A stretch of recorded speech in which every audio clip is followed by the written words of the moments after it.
Y hoy amanecimos también con estas declaraciones. Primero Gustavo Petro, luego contesta el presidente de Ecuador. Primero, el presidente de Colombia, Gustavo Petro, dijo que su país había sido bombardeado desde Ecuador. Como ustedes saben, ha habido ataques muy fuertes en Ecuador contra miembros del crimen organizado. Fue encontrada un artefacto cerca de la frontera entre Colombia y Ecuador, la cual, argumentaba el presidente Petro, habría sido arrojada desde un avión. Esta denuncia de Petro ocurrió, usted sabe, en estos conflictos entre Colombia y Ecuador que iniciaron en el mes de enero. Bueno, Daniel Noboa aclaró en un mensaje que no es cierto, que ellos habían hecho combate a los cárteles en territorio de Ecuador. Vamos a leer la respuesta de Noboa. Daniel Noboa aseguró este martes que son falsas las acusaciones de Gustavo Petro sobre un bombardeo desde la frontera con Ecuador. Aseguró que sus tropas actúan en su territorio y no fuera de él. El pasado 16 de marzo, el presidente de Colombia, Gustavo Petro, denunció en pleno Consejo de Ministros que el territorio colombiano había sido bombardeado desde Ecuador. El saldo, 27 campesinos incinerados. Ha aparecido una bomba tirada desde un avión. Hay que investigar bien, pero no parece que sean grupos armados los que nos bombardeen, dijo Petro. Y entonces surge la pregunta más básica, la más incómoda. Si no son grupos armados, ¿quién está bombardeando territorio colombiano? Horas después, el 17 de marzo, el presidente ecuatoriano Daniel Noboa respondió con un desmentido tajante. Presidente Petro, sus declaraciones son falsas, pero en el mismo movimiento reconoció que las Fuerzas Armadas ecuatorianas habían bombardeado supuestos objetivos de grupos narcotraficantes, solo que, según su versión, dentro de su propio territorio.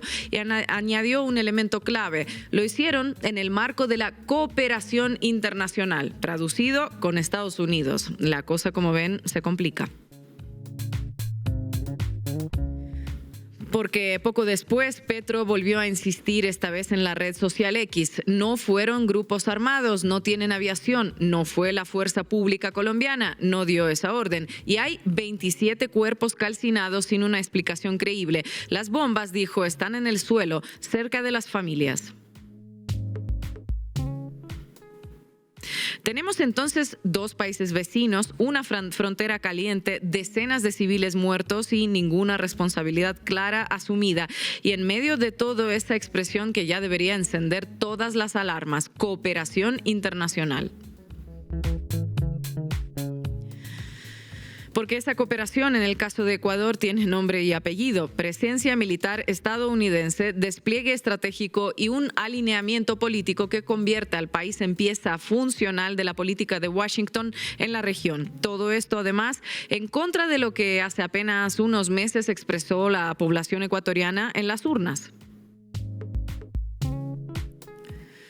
El problema no empieza con este bombardeo. Este episodio es más bien la consecuencia de una escalada previa. Daniel Noboa ha convertido la política exterior ecuatoriana en una sucesión de gestos de confrontación. Irrupción en la Embajada de México violando el derecho internacional, secuestro de un asilado político, imposición de aranceles contra México y Colombia, tensiones con Colombia, acusaciones cruzadas, una línea de acción coherente en una cosa: alinearse con Washington y confrontar a quienes no lo hacen, y todo esto bajo el paraguas de la seguridad. Pero cuando uno suma decisiones unilaterales, militarización creciente, cooperación con potencias externas, bombardeos en zonas sensibles y acusaciones sin resolver, lo que aparece no es seguridad, lo que aparece es un polvorín. Lo advertía Jorge Luis Sierra en Diario Red, porque aquí ya no estamos ante un simple incidente fronterizo. Lo que está en juego es algo más grande: la posibilidad de que la frontera entre Ecuador y Colombia se convierta en el primer laboratorio sudamericano de una nueva política hemisférica, una política que combina guerra contra el narcotráfico, presión económica y uso indirecto de la fuerza militar a través de aliados locales, un modelo que ya hemos visto en otras regiones del mundo y cuyos resultados conocemos muy bien. Ecuador y Colombia todavía están a tiempo de frenar esta escalada, pero para hacerlo tendrían que reconocer algo que hoy ninguno parece dispuesto a admitir del todo, que la militarización unilateral no está resolviendo el conflicto, sino profundizándolo, que la lógica de la fuerza bruta, esa que vuelve en el tablero internacional, no estabiliza, sino que desborda. Porque cuando las bombas caen y nadie asume la responsabilidad, cuando hay muertos y no hay verdad, cuando hay alianzas militares pero no hay claridad política, lo que queda no es seguridad, es incertidumbre. Y la incertidumbre en una frontera armada es el terreno más peligroso de todos. Hoy en la Base América Latina analizamos los bombardeos en la frontera entre Ecuador y Colombia y sus implicaciones geopolíticas. Bienvenidos y bienvenidas. La Base América Latina. Tenemos una denuncia de Gustavo Petro, hay decenas de civiles que dicen que están calcinados y un desmentido de Daniel Noboa, todo en medio de esta cooperación en el marco de la lucha contra el narcotráfico con Estados Unidos. Marco Teruggi, ¿has logrado esclarecer algo? Bueno, ordené los datos que existen, los que averigüé, para saber qué pasó y sobre todo cuándo pasó. Hay dos hipótesis, si fue en enero, si fue en marzo, qué respuesta da Noboa y qué implicancia esto puede tener, y la verdad que es bastante peligroso. Entiendo que esta incertidumbre política se traduce en un caos mediático, ¿no? ¿Qué es lo que dicen los medios? ¿Cómo lo informan? ¿De qué manera? Depende del medio, si es en Ecuador, si es en Colombia. Vamos a ver quién es el culpable de todo esto y además, ¿por qué nadie habla de las víctimas que deberían hacerlo? Efectivamente, y hoy también contaremos con Gabriela Rivadeneira, ex presidenta de la Asamblea Ecuatoriana y actual presidenta de la Revolución Ciudadana, que se conectará desde Ecuador, al que volvió hace nada. Muy valiente, Gabriela. Vamos a arrancar, Juanma. Debí tirar más datos.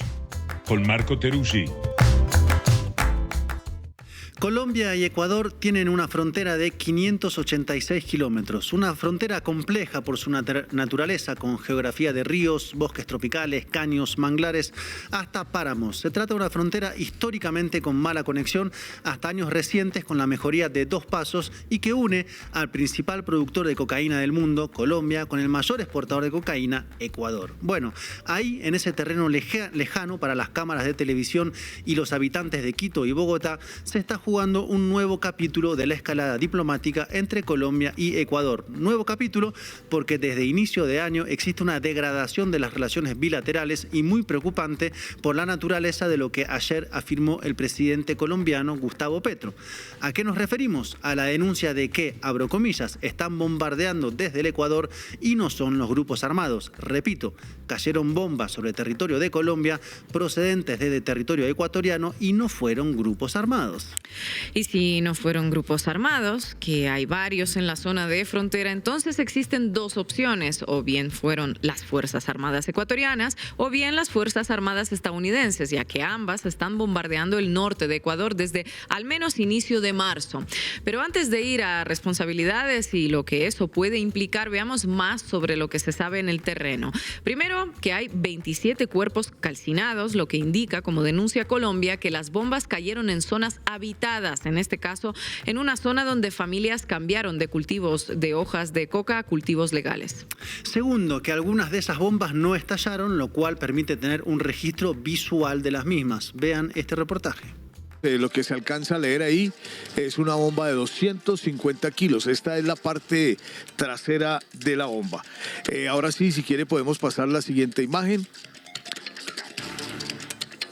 La siguiente imagen, vea, ahí se observa también el tema de 250 kilos y ojo, mucho cuidado con ese cable que está ahí, ya les voy a explicar por qué. Pasemos a la siguiente imagen para que ustedes se den cuenta dónde cayó esta bomba en territorio colombiano. Vea, esta bomba que no estalló, está en un cultivo de coca, curiosamente. Ahí está entre arbustos de hoja de coca. hoja de coca. bombas de 250 kilos que son arrojadas desde aviones militares como tiene Ecuador o drones de alta tecnología como los drones MK9 Reaper que acaban de introducir en Estados Unidos, en Ecuador, en el marco de su desembarco militar en el país sudamericano, que analizamos, por cierto, acá hace unos días en un programa que les recomendamos volver a ver. De ahí la acusación de Colombia contra Ecuador, o puede impedirse tal vez contra Estados Unidos.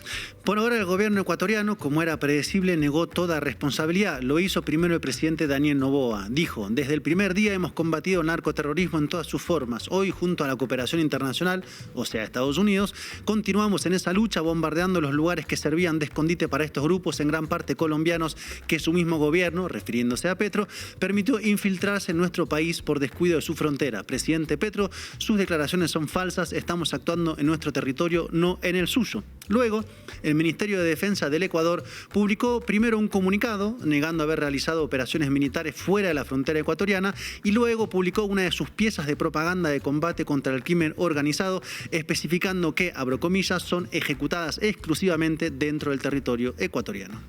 Bombardeos y operaciones militares golpean con fuerza a las estructuras criminales que amenazan al país, mediante operaciones militares de alto impacto ejecutadas exclusivamente dentro del territorio ecuatoriano.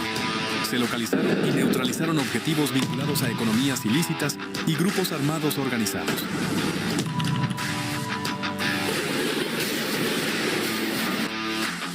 Seguiremos actuando con firmeza ante las mafias para devolver la tranquilidad de las familias ecuatorianas. Qué llamativo cómo el gobierno de Ecuador muestra a cada rato imágenes de operaciones contra el crimen organizado y sin embargo los números de violencia interna estén siempre peor. Raro, ¿no? Cuanto menos. En fin, el asunto es que hay bombas en territorio colombiano, cuerpos calcinados en territorio colombiano y el presidente Petro denuncia que los ataques no vinieron del territorio colombiano. Ahora bien, existe una incógnita sobre las fechas. ¿Cuándo habrían tenido lugar los bombardeos, Marco? Bueno, hay dos hipótesis de fechas al respecto. La primera es la más evidente y es que habría pasado a inicios de marzo. ¿Por qué digo que más evidente? Porque fue cuando comenzaron oficialmente las operaciones militares conjuntas entre Estados Unidos y Ecuador que mencionaba Estefanía hace unos minutos. Unas operaciones rodeadas de poca información que fueron anunciadas por el Comando Sur de los Estados Unidos antes que por el gobierno ecuatoriano. Sin embargo, se supo que una de ellas ocurrió en el norte del país, cerca de la frontera con Colombia, más exactamente en la provincia amazónica de Sucumbíos. Ahí tuvo lugar un bombardeo conjunto al campamento de Grupo Armado Comandos de Frontera en el marco de la llamada Operación Exterminio Total. Esa operación habría sido con uso de helicópteros, embarcaciones, drones, unidades terrestres y aeronaves de ala fija, que son justamente aeronaves con capacidad de transporte de bombas de 250 kilos. Habría sido en esa operación en que cayó una bomba del lado colombiano cerca de la frontera. Una bomba que, según afirmó Petro, es efectivamente del ejército ecuatoriano o fue en un operativo en días siguientes. Resulta difícil precisarlo en vista de la opacidad que mantiene el gobierno ecuatoriano respecto a sus operaciones militares, en especial aquellas que son conjuntas con Estados Unidos. El gobierno de Noboa hace muchísima propaganda, pero dan muy poca información. Bien, entonces tendríamos esta primera hipótesis que habría sido en el mes de marzo en el marco del operativo conjunto Estados Unidos-Ecuador. Pero existe otra hipótesis que viene de la investigación que realizó la revista Raya a inicios de febrero en base a bombardeos documentados a 3 laboratorios ocurridos en el mes de enero en Colombia a corta distancia de la frontera con Ecuador. Les muestro primero cómo desde la revista presentaron este tema en febrero. Estén atentos a lo que dicen. El territorio colombiano fue bombardeado por otro país, Estados Unidos, Ecuador, o ¿quién bombardeó laboratorios de cocaína en Nariño en las últimas semanas de enero? Estas operaciones de precisión son muy similares a las que ha realizado Estados Unidos en medio del conflicto armado con otros países como Afganistán, Irán, Irak o Yemen, que ya no son ajenas a nuestra región. De hecho, en la región ya se han registrado ataques a embarcaciones en el Pacífico y en el Caribe. El 23 de enero, varios medios de comunicación informaron que en Llorente, Nariño, se había presentado un incendio en un lugar donde se procesaba coca. La versión oficial habló de un incendio, pero en el territorio la historia es completamente distinta. Comunidades, líderes sociales, sobrevivientes de estas explosiones e incluso funcionarios del gobierno señalan que no se trató de un accidente. Denuncian que habrían sido sido explosiones de precisión con drones similares a los que Estados Unidos ha realizado con otros países. Lo más grave de todos estos hechos no son solo las explosiones, es el silencio institucional y la posible violación flagrante de la soberanía nacional. Entonces, en el mes de febrero, la revista Raya ya se preguntaba sobre si había ocurrido una violación al territorio colombiano por parte de otro país que había dejado una veintena de muertos también calcinados. Y ponía como posibles actores los dos únicos posibles, Ecuador o Estados Unidos. Y se preguntarán por qué ponía a Estados Unidos como posible responsable si las operaciones conjuntas empezaron oficialmente recién a inicio de marzo. Bueno, porque en realidad ya desde fin de enero se anunciaba un alistamiento de tropas conjuntas entre Ecuador y Estados Unidos para realizar operaciones militares en la frontera norte ecuatoriana. Entonces, ¿cuándo comenzaron exactamente estas operaciones conjuntas de bombardeo entre Ecuador y Estados Unidos? En marzo, como anunció el Comando Sur, en enero, como ya anticipaban algunos medios. ¿Cuántas operaciones hubo en total? Ordenemos la secuencia que sabemos hasta ahora. Tenemos que en diciembre se comenzó a saber vía la prensa de la llegada de equipamiento y militares de Estados Unidos en Ecuador. Tenemos también que a principios de enero Trump amenazó con operaciones terrestres en Colombia, que en enero ya comenzaba a hablarse también de operaciones en la frontera norte de Ecuador, o sea, al lado de Colombia, que a finales de ese mes el subsecretario adjunto de Defensa de los Estados Unidos, Joseph Heumeyer, visitó Quito, que el 2 de marzo llegó a Ecuador el jefe del Comando Sur, el general Francis Donovan, que se reunió con Noboa, y que el día 4 de marzo finalmente se anunciaba el inicio de las operaciones militares conjuntas entre los dos países con este video que ven en pantalla. ¿En qué momento de toda esta secuencia cayeron las bombas del lado colombiano? Esa es la pregunta clave. Y por ese rol posible de los Estados Unidos en esta caída de bomba del lado colombiano es que Petro anunció que hablaría con Trump sobre este tema para que este a su vez hable o medie con el presidente de Ecuador, Daniel Noboa. Esto decía el presidente de Colombia. Yo le pedí a Trump, actúe, llame al presidente de Ecuador porque nosotros no queremos ir a una guerra. Me enorgullezco de haber sacado a Colombia del peligro de misiles, pero que están cayendo por todo el mundo ahora. Es una época de misiles, una muerte a la humanidad, amenaza tras amenaza. Logramos sacar a Colombia, ya estaban cayendo donde el vecino, pero tampoco tenemos por qué ser bombardeados con armas menores, digamos, desde el punto de vista de un misil, pero la soberanía nacional se respeta. Entonces, después de la investigación ya técnica, para saber exactamente, la bomba está activa, ¿no? Entonces es peligrosa. Entonces tenemos que tomar las decisiones del caso. Ahora, juntemos más cabos de toda esta historia. Me refiero a fechas, porque si las bombas cayeron en enero y no en marzo, quiere decir que fueron las bombas antes de que Petro vaya a la Casa Blanca, donde se reunió con Donald Trump, una reunión que había sido larga y tensamente esperada, luego de que Trump amenazara con bombardear justamente territorio colombiano, como bien recordaba Ina. Y de hecho, luego de esa reunión, en febrero, a inicios, Petro se refirió a la existencia de cuerpos calcinados. Es decir, que apenas en 2 días, 3, casi que hemos incautado 15 toneladas de cocaína, sin muerto. Pero en la frontera con Ecuador hay decenas de muertos, calcinados. Son 2 métodos diferentes. 2 maneras muy diferentes de entender una lucha contra el narcotráfico. Una brutal interesada, que más bien lo que termina es promoviendo poderes mafiosos y narcotraficantes. Y otra inteligente, que va y es eficaz.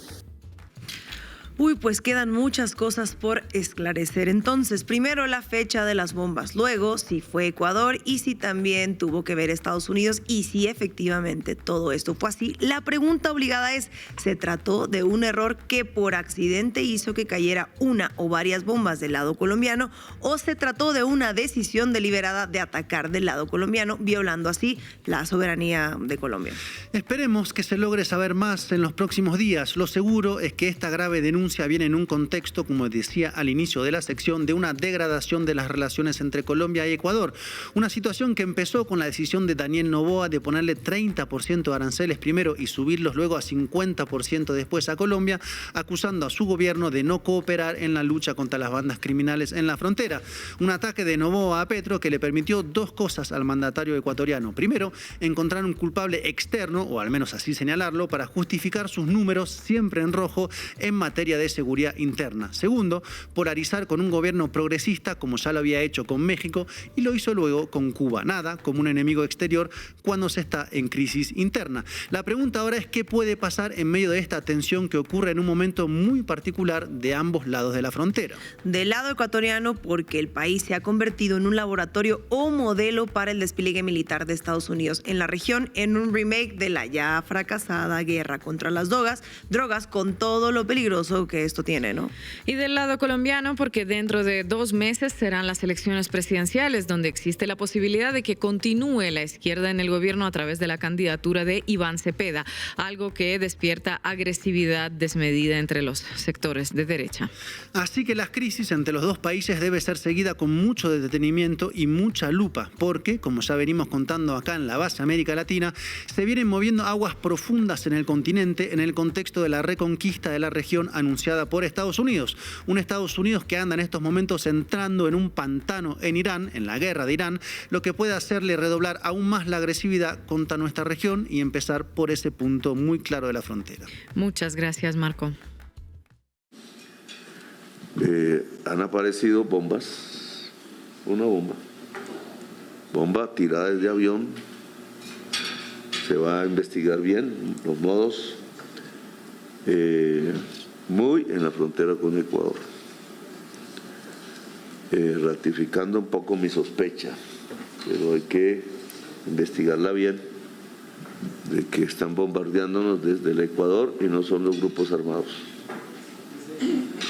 Ya van muchos estallidos, etcétera, ya hay una grabación que creo debe hacerse pública. No lo hicimos nosotros, llegó, porque eso proviene de Ecuador. Adelante, compañera. Vamos arriba. Cuéntamelo todo y exagera, con Estefanía Veloz.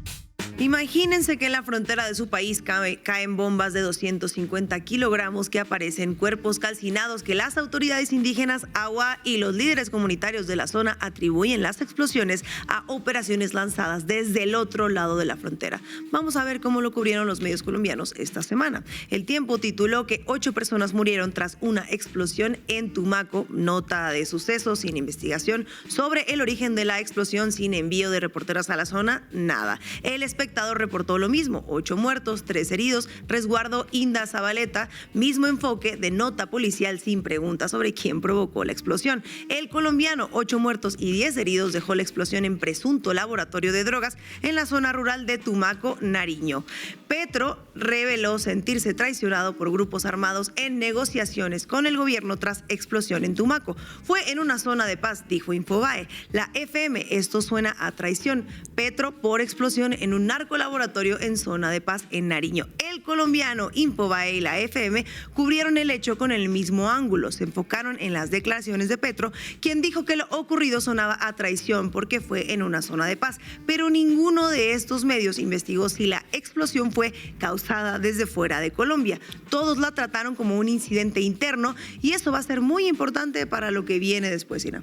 Porque 6 semanas más tarde, cuando Petro denunció bombardeos desde Ecuador, varios de estos medios cubrieron la denuncia como si fuera información nueva, pero la información resulta que ya existía, ya había sido publicada, cuando no por ellos mismos, solo que no la contextualizaron.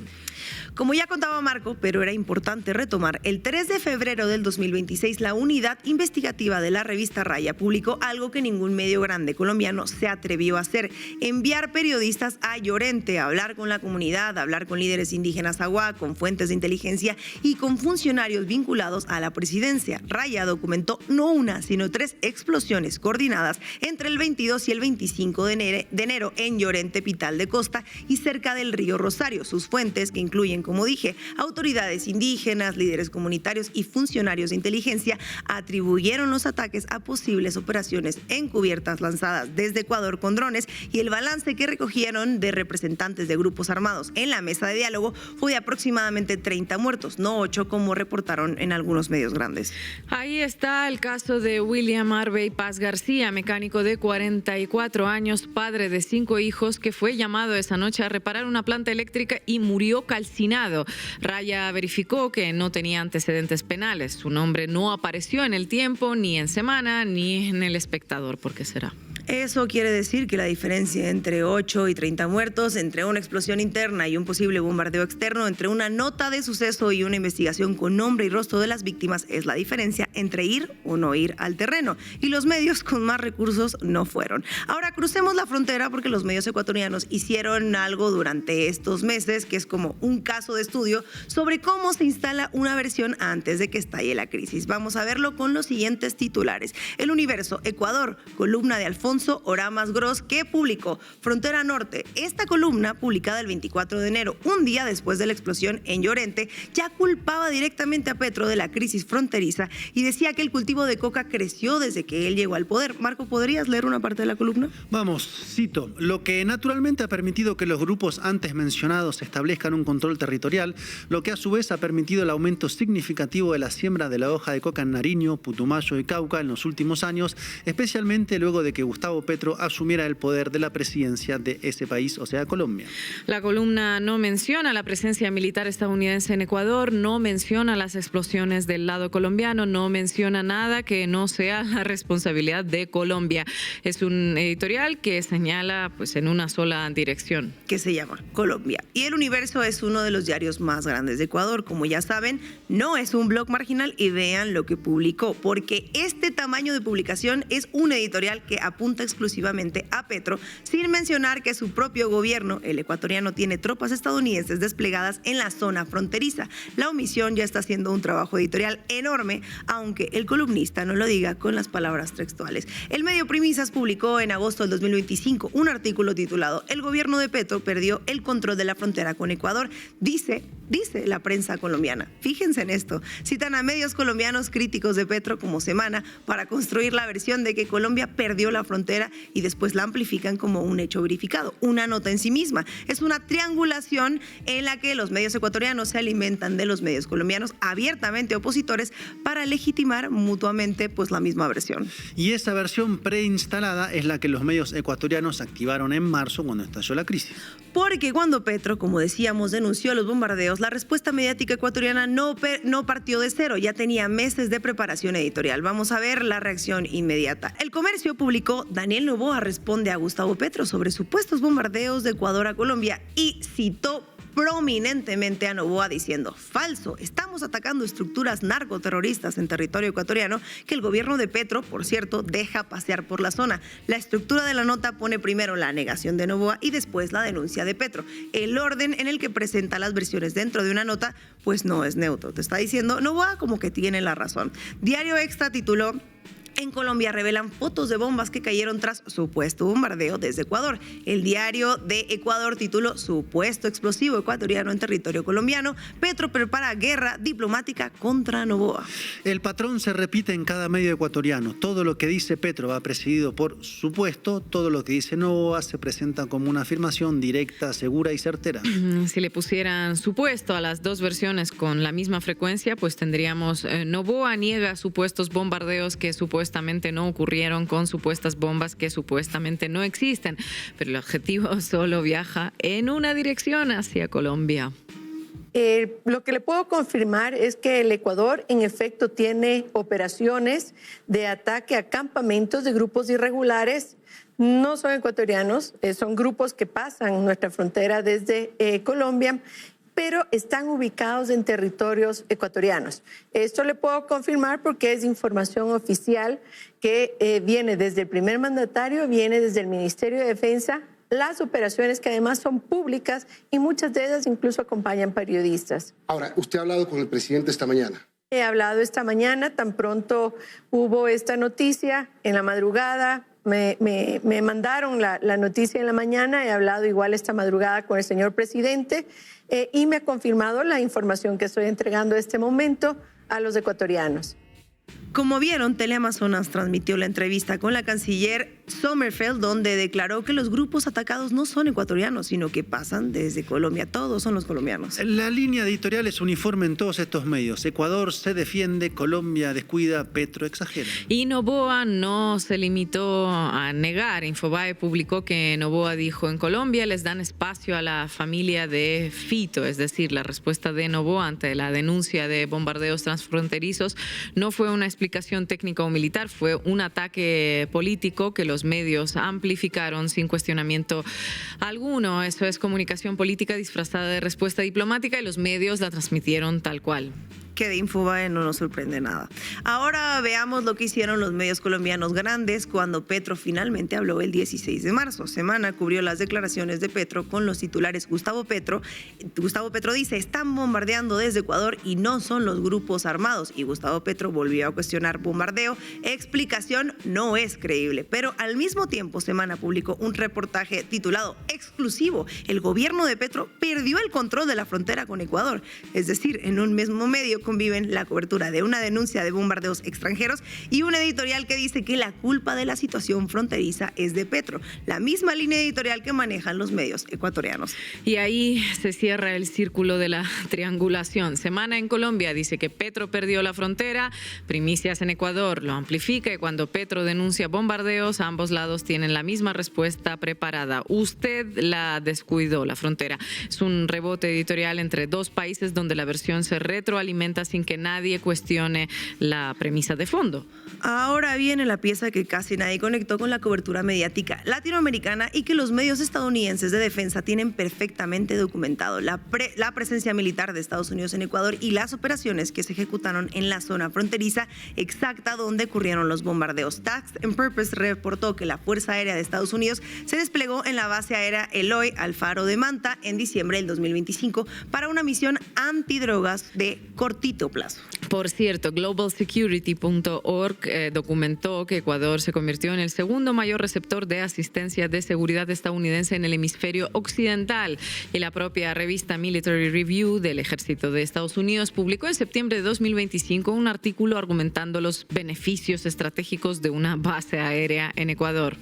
Y la cronología se vuelve imposible de ignorar en la primera semana de marzo del 2026. El 1 y el 2 de marzo, el comandante del Comando Sur visitó Quito. El 3 de marzo, el Comando Sur anunció operaciones conjuntas. El 6 de marzo confirmó lo que ellos mismos llamaron operaciones cinéticas letales en la provincia de Sucumbíos, que está directamente pegada con la frontera de Colombia. Y medios estadounidenses documentaron operaciones cinéticas letales juntos entre Estados Unidos y Ecuador en Sucumbíos, en la frontera de Colombia, el 6 de marzo. Y 10 días después, del lado colombiano, aparece una bomba de 250 kilogramos sin detonar.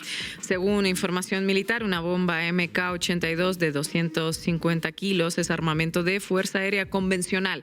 No se fabrica en un campamento, no se lanza desde una canoa, no la tienen los grupos armados, se tira desde un avión militar.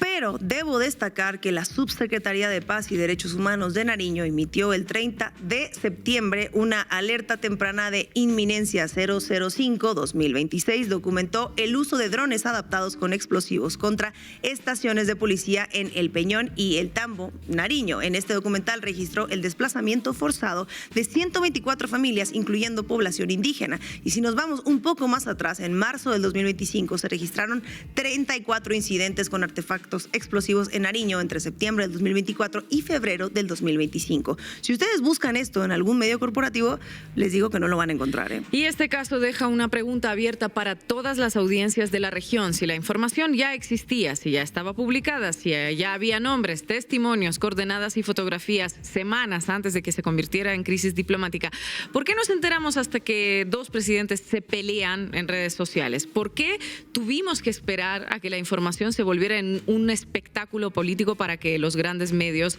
pues la tocaran de pasito, ¿no? Porque al final, cuando caen bombas de grado militar sobre un territorio y muere gente, la primera obligación del periodismo no es elegir a cuál presidente le vas a creer, es ir al lugar donde cayeron las bombas, preguntar de dónde vinieron e identificar a los muertos por su nombre. Eso se hizo poco y se hizo tarde, y mientras los grandes medios seguían eligiendo entre el supuesto y el presunto, había una familia en Llorente que sabía que William Arbey Paz García no iba a volver a su casa. Muchas gracias, compañera. Hace 15 años ocurrió la masacre de Sucumbíos en la zona de La Angostura, Ecuador, en la que fueron asesinadas 25 personas y hubo 3 sobrevivientes. Aviones militares del Ejército y la Policía de Colombia ejecutaron la Operación Fénix para bombardear y ocupar el campamento de las Fuerzas Armadas Revolucionarias de Colombia, FARC, instalado en Ecuador. La Operación Fénix fue una de las mayores acciones de inteligencia encubierta desarrollada por Estados Unidos desde los atentados del 11 de septiembre de 2001, dando como resultado una crisis diplomática regional por la violación de la soberanía territorial ecuatoriana. El papel del gobierno mexicano a manos del entonces presidente Felipe Calderón fue deplorable, ya que no defendió los intereses de los 4 mexicanos que fallecieron. A buena entendedora, con Ina Afinogénova. El ataque que realizó Ecuador en territorio de Colombia tuvo su reverso en 2008 cuando las Fuerzas Armadas colombianas bombardearon y luego incursionaron en la provincia ecuatoriana de Sucumbíos. En aquel momento el signo político de los mandatarios de los dos países era el inverso al actual. Ecuador estaba gobernado por Rafael Correa, que impulsaba transformaciones progresivas. Por su parte, en Colombia gobernaba el derechista Álvaro Uribe Vélez, un peón de Estados Unidos, uno más estrechamente vinculado a los paramilitares y al narcotráfico. ¿Qué fue lo que ocurrió en aquel momento? El 1 de marzo de 2008, 0:25 de la madrugada, Colombia bombardeó un campamento de las FARC ubicado a 1.800 metros de la frontera entre los dos países, pero del lado ecuatoriano. Ocurrió cerca de una pequeña localidad, Santa Rosa de Sucumbíos, en una zona densamente selvática y muy difícil de acceder. La ubicación del campamento habría sido encontrada gracias a un infiltrado y tras detectar la señal de un teléfono celular satelital. Durante la operación fueron utilizados aviones Super Tucano y 4 helicópteros Black Hawk. El bombardeo se realizó utilizando 5 bombas inteligentes guiadas por satélite de fabricación estadounidense. Fue la primera vez que se utilizaron este tipo de armas en Sudamérica y la única documentada hasta el ataque en Caracas realizado en enero de este año. Luego del bombardeo realizado por la Fuerza Aérea, los helicópteros del Ejército y de la Policía de Colombia ingresaron al territorio de Ecuador.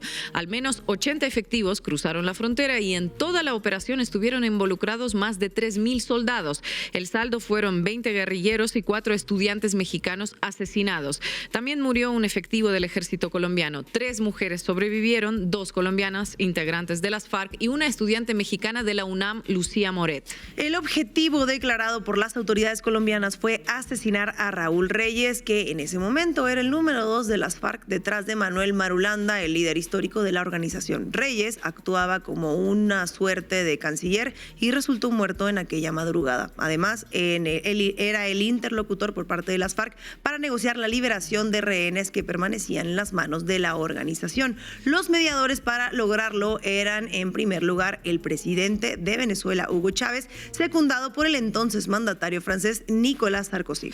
Si el objetivo declarado por parte del gobierno de Álvaro Uribe fue capturar vivo o muerto a Raúl Reyes, el objetivo objetivo no declarado era descarrilar las negociaciones con las FARC. ¿Qué elemento tenemos para realizar esa afirmación? 2 días antes, el 27 de febrero, se había producido la liberación por parte de las FARC de 4 excongresistas colombianos que llevaban 7 años secuestrados: Gloria Polanco, Luis Eladio Pérez, Orlando Beltrán y Jorge Eduardo Guechem. Las FARC habían entregado a Chávez las coordenadas para buscarlos y la liberación se había producido luego de su traslado a Venezuela. El encargado por parte de las FARC de esa negociación era justamente Raúl Reyes, que pocas horas después resultó asesinado. Uribe mostraba así su voluntad de boicotear las negociaciones que continuaban para liberar a todos los secuestrados. Fue lo que hizo siempre. Un comunicado difundido por la FARC 3 días después señalaba que Reyes, con la mediación de Chávez, estaba negociando una entrevista con el mandatario francés Nicolas Sarkozy. La iniciativa estaba destinada a lograr la liberación de la ex senadora Ingrid Betancourt, que tenía doble nacionalidad, colombiana y francesa. El canciller galo, Bernard Kouchner, dijo en aquel momento que era una mala noticia que el hombre con el que estábamos dialogando haya muerto. ¿Por qué el gobierno colombiano de aquel entonces quería boicotear esta iniciativa? Hay un motivo de política interna y otro de política internacional. El interno es la relación de Álvaro Uribe con los paramilitares y su apuesta a mantener el conflicto armado, porque servía de excusa para el control social. Y el segundo motivo era de orden geopolítico. En un momento donde los países sudamericanos convergían hacia la unidad y desafiaban el dominio de Estados Unidos en la región, para Washington era necesario generar conflictos que impidiesen esa unidad en desmedro de sus intereses. El ataque produjo una crisis diplomática por la violación de la soberanía de Ecuador. Rafael Correa fue informado de lo sucedido a través de una llamada de su homólogo colombiano, Álvaro Uribe. Por su parte, el ministro de Defensa de aquel entonces, Juan Manuel Santos, admitió públicamente ese mismo día que las fuerzas colombianas habían ingresado al territorio de Ecuador. El conflicto comenzó a escalar luego de que Correa ordenara a las Fuerzas Armadas recorrer el área y realizar un informe sobre lo sucedido. ¿Cuál fue la conclusión? Bueno, que la versión que Uribe había transmitido a Correa no se ajustaba a la realidad. En la conversación telefónica que mantuvieron los dos mandatarios, Uribe pretendió hacerle creer a Correa que se había producido un enfrentamiento y que en el fragor del combate y la huida de los guerrilleros, pues se produjo espontáneamente el cruce de la frontera. La investigación reveló la mentira de Álvaro Uribe. Sorprendente, ¿verdad? Al revisar el campamento, Ecuador encontró que algunos de los guerrilleros asesinados se encontraban en ropa interior, ya que estaban durmiendo cuando sucedieron los hechos. A partir de ese informe, Correa señaló que no se trataba de una persecución, sino de una masacre, una operación planificada en la que fue violada la soberanía de Ecuador de manera intencional. 24 horas después del ataque, Ecuador expulsó al embajador colombiano al mismo tiempo que retiraba a su embajador en Bogotá. En una nota diplomática pidió a Colombia que explique el indebido proceder de sus fuerzas militares. Rafael Correa también pidió una convocatoria urgente de la Organización de Estados Americanos y de la Comunidad Andina. Además, ordenó la movilización de tropas hacia la frontera. Lo mismo hizo Hugo Chávez, que ordenó la movilización de 10 batallones. Su buena fe había sido traicionada, ya que presumiblemente fue su mediación y la comunicación que mantenía con Reyes lo que permitió a Colombia, a través de los servicios de inteligencia de Estados Unidos, conocer la ubicación de Reyes. El conflicto siguió escalando al comprobarse que Colombia había asesinado a un ciudadano ecuatoriano que se encontraba en el campamento. La víctima era Guillermo Aizala y su cuerpo había sido extraído y trasladado a Bogotá. Devuelto a Ecuador, la autopsia dictaminó que no había muerto en combate, sino que había sido rematado mediante un golpe en el cráneo. México también se vio involucrado en esta trama. Como dijimos, 4 estudiantes de la UNAM fueron asesinados en el bombardeo, en tanto que Lucía Moret, una estudiante de filosofía, había sobrevivido. 2 semanas más tarde, Moret declaró que se encontraba durmiendo cuando se produjo el bombardeo y que luego, cito, llegaron personas disparando. Yo alcancé a oír a la gente que contaba muertos, dijo Moret, gente que gritaba y que decía, estoy herido, ayuda, y otra que decía, denle bala, y después disparos. Moret también acusó a los efectivos colombianos de hostigarla sexualmente. El conflicto comenzó a bajar decibelios luego de una reunión del Grupo de Río en la que participaron Uribe, Correa y Chávez. Sin embargo, las reverberaciones continuaron.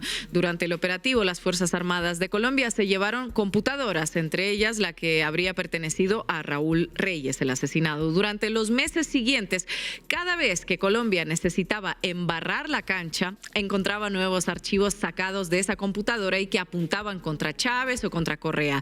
El objetivo era siempre el mismo: boicotear las negociaciones con las FARC. En 2011, la Corte Suprema de Justicia colombiana declaró nulas las pruebas surgidas de esas computadoras. Nuevamente sorprendente. Como ocurre siempre en estos casos, la verdad es algo que hay que ocultar hasta que el tiempo pase y se vuelva inocua. Si es importante, no se puede difundir. Cuando es una anécdota del pasado sin mayores consecuencias, pues no hay problema. ¿Y cuál es esa verdad? Fue revelada por una investigación del Washington Post publicada en 2013. Toda la operación había sido dirigida por la CIA. Nuevamente sorpresa. Estados Unidos necesitaba violencia y utilizaba a los gobiernos de derecha para descarrilar la unidad de Sudamérica.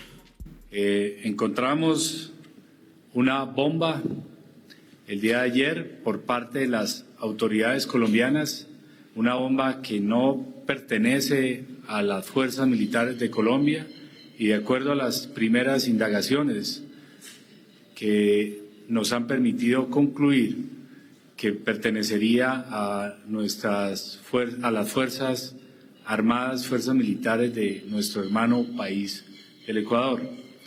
Una bomba que estaba en la zona fronteriza de Colombia y Ecuador. Esa bomba fue destruida el día de ayer, hacia alrededor de las 7:30 de la noche, por explosivistas expertos de nuestra Fuerza Aeroespacial Colombiana, aplicando absolutamente todos los protocolos y garantizando que ya no sea una amenaza para la población.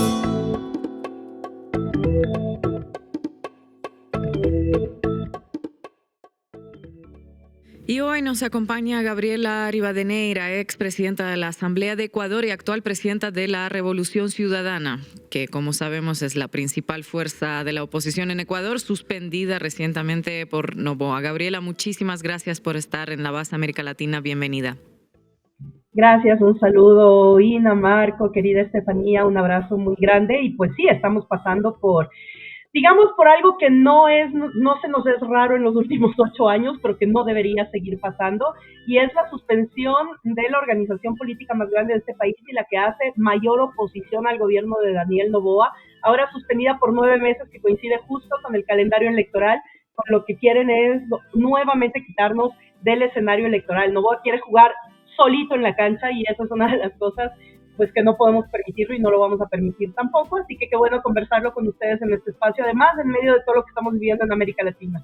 Con eso quiero empezar, con lo que estamos viviendo en América Latina y concretamente entre Colombia y Ecuador. Danos por favor una evaluación de lo que está pasando entre dos países, porque por un lado tenemos a Petro, que denuncia bombardeos, hay víctimas, Noboa dice que todo lo hacen dentro del territorio de Ecuador. ¿Cómo lo ves tú y en qué momento están las relaciones bilaterales ahora mismo?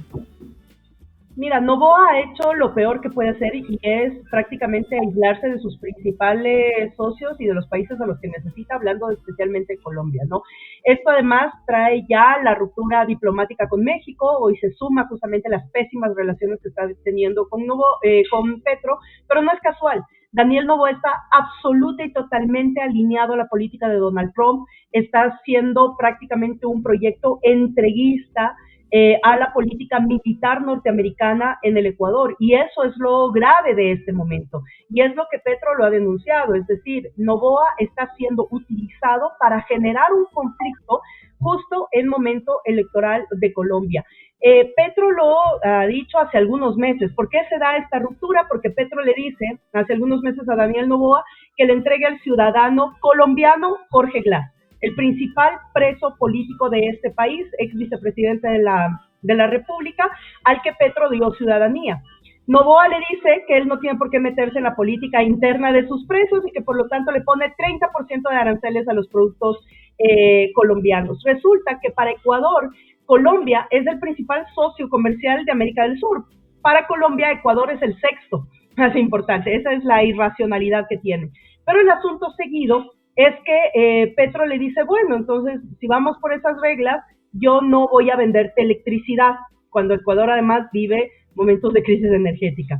Después, Noboa le dice, te voy a subir el 50% de aranceles. Petro lo que le dice es, mira, dejemos de jugar a esto y hagamos un plan binacional de combate al narcotráfico, porque de Ecuador está saliendo el 70% de la cocaína de América del Sur hacia Estados Unidos y Europa.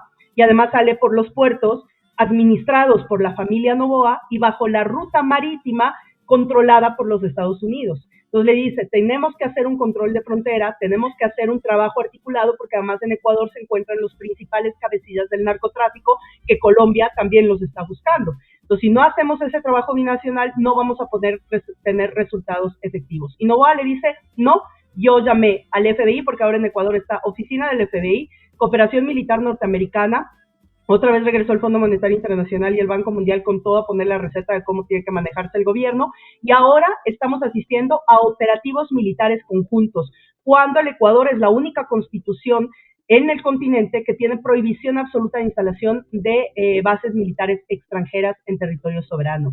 Entonces, digamos que en ese contexto, hoy en la mañana Gustavo Petro vuelve a hacer un anuncio importantísimo, y es que bajo la inteligencia de Colombia y con cooperación de policías mexicanos, detuvieron en esta mañana en Ciudad de México, en Polanco, a uno de los más grandes asesinos ligados al narcotráfico, buscados por Colombia, que además en Ecuador está involucrado directamente como autor intelectual del asesinato del ex candidato presidencial Fernando Villavicencio.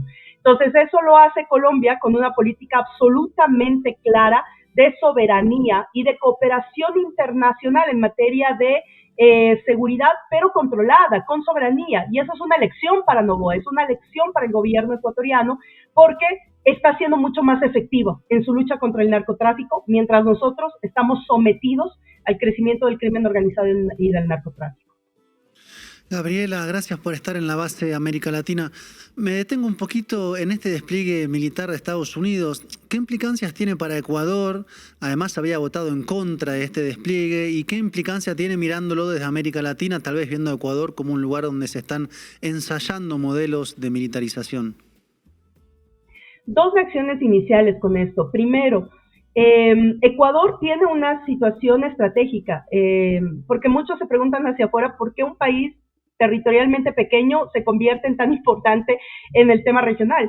Y es que Ecuador tiene el segundo puerto más importante del Pacífico después de México y tiene una economía dolarizada, lo cual le permite insertarse directamente en la arquitectura regional de los lavados de activos. Además que en los últimos años han flexibilizado muchísimo la política de salida de divisas y justamente el control del lavado de activos, lo cual convierte al Ecuador en un escenario muy propicio para la avanzada del narcotráfico. Mientras más avanza el narcotráfico, más se descubren los nexos de esta cadena internacional comandada por propia política de los Estados Unidos de Washington, a través de la DEA, de la CIA, mucha presencia en Ecuador de estos agentes. Daniel Noboa lo reconoció más o menos hace un año en una entrevista que dio de New Yorker, que dijo, mi seguridad personal está en manos de la CIA y del Mossad. Y desde ahí nosotros ya veníamos siguiendo esta pista en el sentido de una política alineada además a la seguridad sionista dentro de nuestro país. Y la segunda reflexión que pongo aquí es que el modelo buquelista se está desinflando. Y se está desinflando porque obviamente se descubre que Bukele también tiene nexos con el narcotráfico y que ese fue lo que le permitió implementar una política aparentemente exitosa, muy rápida para indicadores de seguridad, pero muy drástica para el empobrecimiento. Y en ese sentido, la limpieza social que en un momento determinado se denunció sobre El Salvador también ha ayudado a que se desinfle este modelo. Como se va desinflando este modelo, lo que quieren es priorizar Ecuador y maximizar la política ecuatoriana de militarización y de procesos de cooperación militar de conjunto a través de la figura de Daniel Noboa. Entonces siento que el Ecuador se convierte en este momento también en ese experimento para los países de la región, en el sentido de convencer que la única forma en la que podamos controlar al crimen organizado, que no es un tema ecuatoriano, es un tema regional, de expansión regional, lo que quieren convencer es que esta es la forma. Entonces lo que tenemos de actualización de la doctrina de seguridad nacional de los Estados Unidos en el 2025 se está aplicando a perfección y se lo está haciendo desde Ecuador, y eso va a servir como un tema de disciplinamiento a nivel regional también en cuanto a la política militarista norteamericana. Gabriela, un gusto en saludarte. Me voy a permitir decirte que en México te extrañamos, se te extraña en México. Oh. Yo te preguntaría que lo que hablabas al principio, que la Revolución Ciudadana fue suspendida recientemente. ¿Cuáles son los motivos en tu opinión y qué es lo que va a hacer ahora el movimiento, que era pues el mayor partido opositor? Ay, Estefanía, yo no me cansaré de agradecer a México estos 6 años definitivamente y todos los aprendizajes que me dio para enfrentar esta tarea, que es sin duda alguna una tarea superior y mayor en las condiciones en las que estamos. Y en efecto, nosotros somos una organización política, la Revolución Ciudadana. Yo decía al inicio que no nos es nuevo lo que está pasando, pero que lastimosamente se ha naturalizado y se ha cotidianizado en la lógica de la descorreización. Esto que no solamente ha funcionado en el Ecuador, digamos, es parte de un formato regional que después del éxito de la primera década de este siglo, marcó justamente un tema de la posibilidad de otra alternativa. Por supuesto que siempre hay alternativas y desde el humanismo, desde el progresismo, desde la izquierda se está planteando justamente otro tipo de alternativas que tratan de ser detenidas de manera inmediata por esta avanzada regional de una derecha fascista. Y Ecuador no se libra de eso. Ecuador es más, es uno de los que levantó primero la mano cuando Donald Trump dijo, ¿quién quiere? Yo. Ese es Daniel Noboa. Y eso es lo que está aplicando en Ecuador. Pero para que ese plan en Ecuador funcione, necesitan quitar a quienes les estorban. Y la organización, la Revolución Ciudadana, ha sido una organización política de denuncia permanente de grandes casos de narcotráfico y de corrupción en el país, pero además de consolidación de la alternativa real para la crisis multidimensional que está viviendo el pueblo ecuatoriano. Porque esto no es solamente una suspensión a un número o a un casillero electoral, es la suspensión y el disciplinamiento frente a la posibilidad de generar una alternativa que va incluso mucho más amplia a la misma Revolución Ciudadana. Y es que ahora está causando mucha conmoción esta suspensión, porque si pueden suspender tan fácilmente y tan ilegalmente a la Revolución Ciudadana en pleno proceso electoral, lo pueden hacer con otras organizaciones políticas que están igual convocadas al órgano electoral a rendir cuentas por temas que son totalmente subsanables, pero que no se nos permite el derecho a la defensa. Entonces, la alerta que causó esta suspensión ha hecho que organizaciones políticas, sociales, periodistas, que no han sido ni siquiera afines a la Revolución Ciudadana, manifiesten estar totalmente contrarios, porque ahora se está evidenciando que la parte de la dictadura, y cuando nosotros decimos se aplica dictadura, es cuando rompes el precepto fundacional del Estado de Derecho, que es el derecho a elegir y ser elegidos incluso en un sistema democrático liberal burgués como es el que todavía tenemos vigentes en nuestros países. Entonces, en ese sentido, esta ruptura, que ya es como la cuerda más fina de lo que queda en la convivencia de este país, se ha roto con esta suspensión. Y eso lo que ha servido también es como un disparo al pie de Daniel Noboa en cuanto a este rechazo que se ha generado. Ahora, ¿cómo está Daniel Noboa? Las últimas cifras dan que el 70% de la población ya no cree en el gobierno de Daniel Noboa, es decir, hay un rechazo mucho mayor y muy creciente, digamos, a la gestión de Daniel Noboa, que recordemos recién va a cumplir el próximo mes 1 año de ejercicio de este gobierno, y la revocatoria de mandato que ha sido anunciada justamente a raíz del cumplimiento del primer año de gobierno, cobra mucha fuerza. Y yo creo que si es que esto sigue así y si es que sigue cobrando fuerza la revocatoria de mandato, Daniel Noboa va a implementar mayor violencia, mayor represión para sostenerse, porque tiene todo el aparataje militar norteamericano actuando en el Ecuador.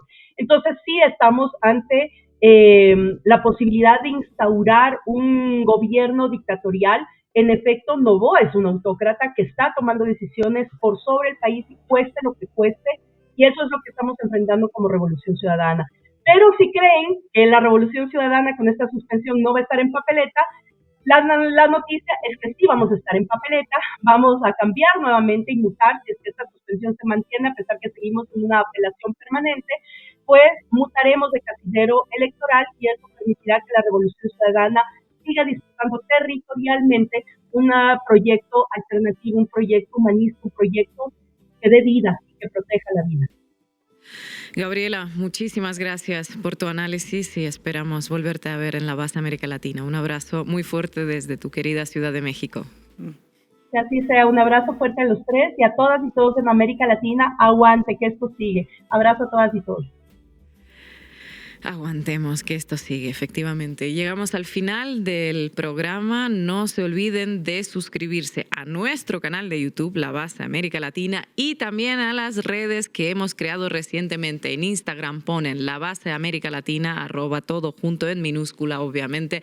En TikTok, en Facebook, y ahí van a encontrar todos nuestros materiales de las secciones, de las intervenciones de los invitados, para que no se pierdan ningún detalle.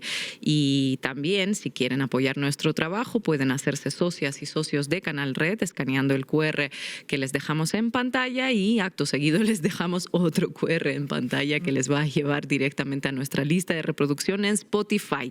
Y nos vamos a ver aquí mañana a las 7 horas chilanga. Hasta pronto.